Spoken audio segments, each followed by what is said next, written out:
Good evening. Thanks so much for being with us for 2 News at 10 o'clock. The Utah National Guard on the hot seat tonight after revelations from a company in Pennsylvania that the Guard intended to spend more than $47,000 on a pair of mechanical bulls. All right, to make matters a little worse, the approval of the peculiar purchase came 8 days into the federal government shutdown.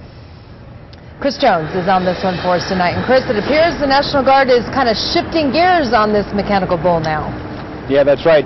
Tonight I talked with Lt.Col Hank Mcintire. He says that the Utah National Guard did indeed inquire about the possibility of purchasing a mechanical bull. That request was indeed approved, but a purchase never went through.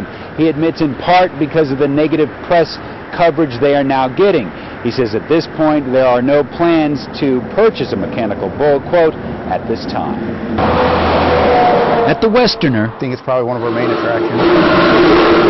Old Bessie here makes sense to Jason Hook. As a bar owner, a country bar owner, I definitely have a use for a mechanical bull. Fridays and Saturday nights he pulls them in with the promise of a bucking bronc. But now there is news that the Utah National Guard Interesting purchase.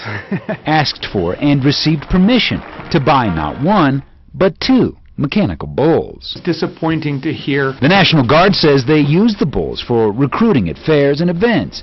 To top it off, these mechanical marvels are grade A, says the manufacturer. The technology that we built is nobody else has. Nobody. No other company offers anything, not even similar to it. The new control panel is going to come with the two microphones, speakers, video input. Now, with the National Guard looking to pay some $50,000 for a bucking bull, it has a lot of people wondering if the federal government is being taken for a ride.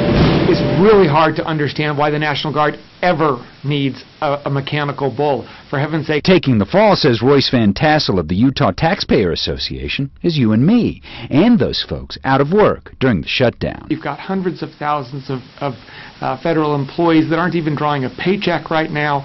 It's just very disappointing. As a business owner, it's a little nerve-wracking. Tonight, Jason says the shutdown, the bucking bronc, all sounds like a whole bunch of bull that is giving a swift kick to the country. It'd be nice if we could get our act together. So tonight the Utah National Guard has issued a statement on this issue saying that a number of recruiting entities in the National Guard nationwide, in accordance with all the corresponding regulations and guidelines, own climbing walls or mechanical bulls or other similar equipment to help generate interest in their presence at fairs, sporting events, and other public gatherings. Now, Lt.Col Hank Mcintire says it's important to reiterate that no purchase was made of the mechanical bulls, but it is also equally as important to reiterate that approval was given. Guys, back to you. All right, Chris, thanks.